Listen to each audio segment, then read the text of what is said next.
ॐ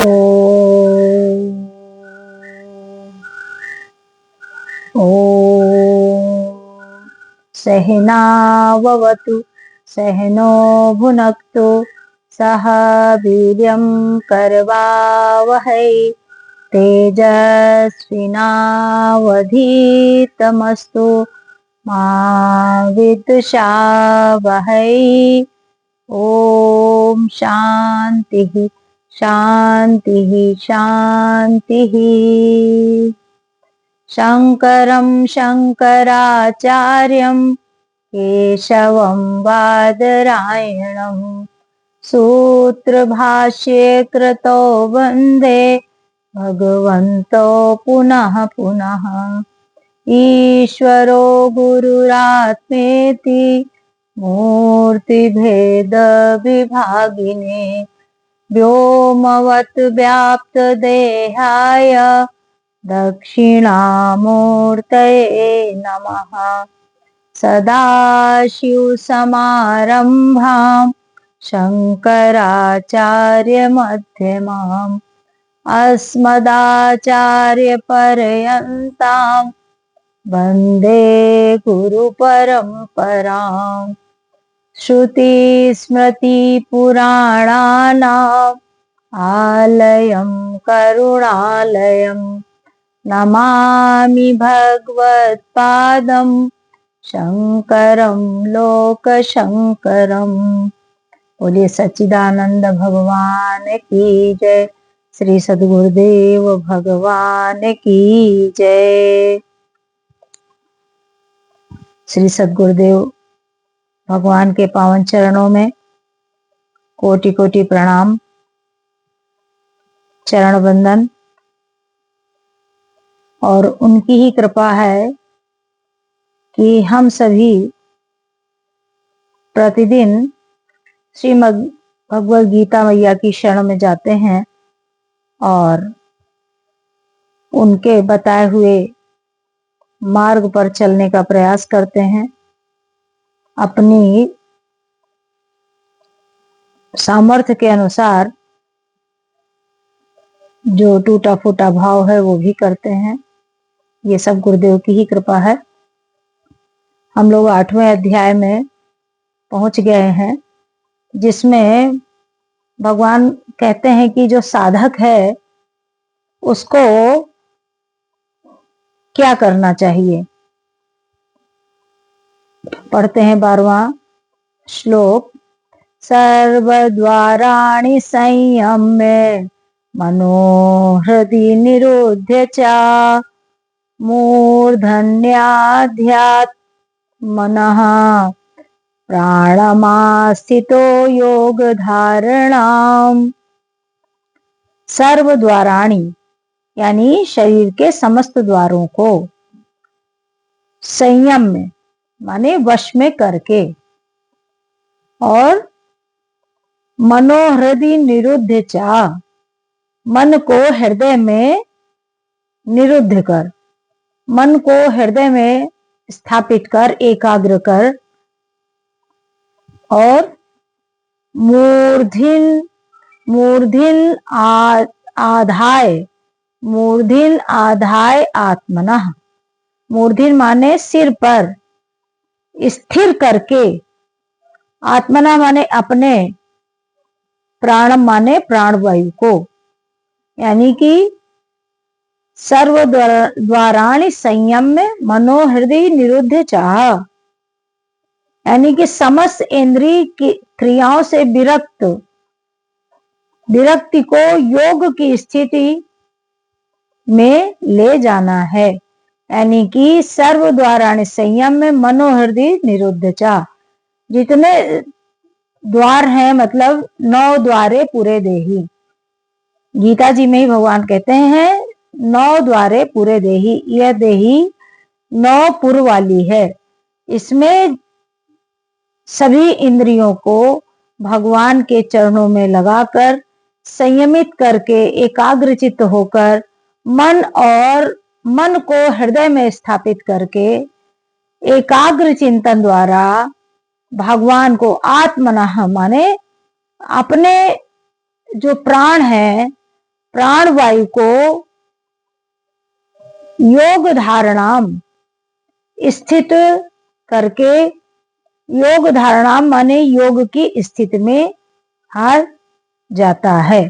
जो साधक ऐसी साधना करता है कि सारे सर्वद्वाराणी माने अपने मन इंद्रिय सबको एकाग्र करके भगवान के चरणों में ध्यान करता है, एकाग्र चित्त होकर योग के द्वारा मन को साधता है और अपने प्राण को संयमित करता है और फिर भगवान का ध्यान करता है, तो क्या होता है? ओम इत्येकाक्षरम ब्रह्म व्याहरन् माम अनुस्मरन् यह प्रयाति तजत्य देहम सयाति परमाम गतिम। भगवान कहते हैं जो ऐसी साधना करता है कि अपनी सारी इंद्रियों को अपने वश में करता है, प्राण वायु को भगवान में स्थित कर देता है और फिर योग में स्थित हो जाता है, एकाग्र भाव से प्रति क्षण भगवान का स्मरण करता है, तो और क्या करता है? ओम इति एकाक्षरम ब्रह्म, जो ओम है वो एकाक्षर ब्रह्म ही है। व्याहरन् माम अनुस्मरन् यह प्रयाति त्यजत देहम स याति परमाम गतिम। यानी कि ओंकार, ओंकार इस तरह एक अक्षर ब्रह्म ही है। ओंकार शब्द जो है भगवान का ही स्वरूप है। ओम का जप करते हुए, मेरा ध्यान करते हुए जो अपने प्राण को त्यागता है वह मेरे ही धाम को पहुंच जाता है, मुझे ही प्राप्त कर लेता है। यानी कि ओंकार अपने मन को एकाग्र करके प्राण वायु को स्थित करके ओंकार शब्द का स्मरण करते हुए ओंकार में ही चित्त को लगाकर यदि साधक या पुरुष प्राण त्यागता है तो भगवान कहते हैं वो मुझको ही प्राप्त होता है। यानी 4 वेदों का जो सार है वो हमारा गायत्री मंत्र है और गायत्री मंत्र का भी जो सार है ओम अक्षर है, ओंकार। भगवान ने कहा है ओम इत एकाक्षरम, एक अक्षर ओम है, उसका ध्यान करते करते साधक परम गति को प्राप्त हो जाता है, यानी अपना परम कल्याण कर लेता है। अब 2 श्लोक और पढ़ते हैं। भगवान कहते हैं अनन्य चेता सततम यो माम स्मरति नित्यशः तस्याहं सुलभ पार्थ नित्य युक्तस्य योगिनः। भगवान कहते हैं अनन्य चेता। अनन्य चेता का मतलब ये हुआ किसी और का जो ध्यान नहीं करता है, ना अन्य, जिसके लिए भगवान के सिवा, भगवान के अलावा कोई दूसरा नहीं है। यानी अनन्य भाव से प्रति क्षण प्रतिदिन हर परिस्थिति में, सुख दुख में, किसी भी पल प्रभु को जो ना भूले, इसको कहते हैं अनन्य चेता। किसी भी परिस्थिति में जब वो भगवान का ध्यान करता है, सततम करता है यानी लगातार करता है, मुझे ध्यान करता है, नित्य शाह माने प्रतिदिन ध्यान करता है, तस्याहम सुलभ पार्थ। भगवान कहते हैं ऐसे पुरुष के लिए, ऐसे साधक के लिए मैं प्रतिक्षण सुलभ हूँ। सुलभ माने सहज हूँ, सरल हूँ और तुरंत प्राप्त हो जाता हूँ। यानी प्राप्त होने का ये मतलब हुआ कि भगवान कहीं गए तो है नहीं, हमारे ही आत्मा में, हमारे मतलब हम भगवान में ही तो विराजमान है और भगवान में पूरे सृष्टि है तो उसी में हम भी आते हैं। यानी कहने का ये मतलब हुआ कि तस्याम, भगवान कहते हैं उस साधक को, उस व्यक्ति को मैं सुलभ हूँ। मैं मतलब वो मुझे प्राप्त करने में उसको जरा भी देर नहीं लगेगी। हे पार्थ, हे अर्जुन, ऐसा व्यक्ति जब प्रति क्षण अनन्य चेता होकर यानी अविचलित मन से प्रति क्षण हमारा ध्यान करता है तो वो उसके लिए मैं बिल्कुल सुलभ हूँ। नित्य युक्तस्य योगिनः, यानी कि प्रति क्षण ऐसा योगी जिसको मैं सुलभ हूं, उसके लिए मैं सुलभ हूं, यानी कि सरलता से प्राप्त हो जाता हूं। भगवान कहते हे अर्जुन, जो अनन्य भाव से निरंतर मेरा स्मरण करता है उसके लिए मैं सुलभ हूं, क्योंकि वो मेरी भक्ति में, मेरी आराधना में, मेरे ध्यान में प्रतिक्षण प्रवृत्त रहता है। बोलिए सच्चिदानंद भगवान की जय। श्री सद्गुरुदेव भगवान की जय। एक दो श्लोक और पढ़ के फिर आगे बढ़ते हैं।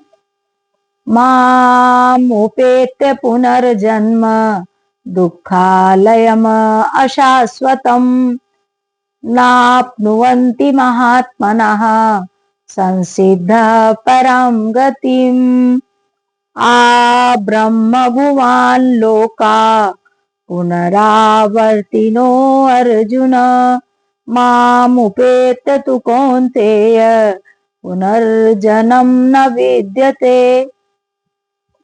माम उपेत्य माने मुझको प्राप्त करके, माम उपेत्य पुनर्जन्म,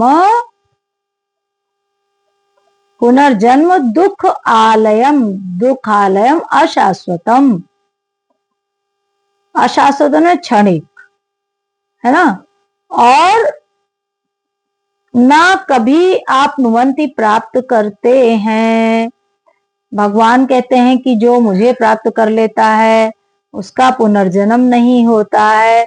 दुखालयम अशाश्वतम, और उस ऐसे साधक की, ऐसे भक्त की पुनरावृत्ति यानी पुनर्जन्म नहीं होता है।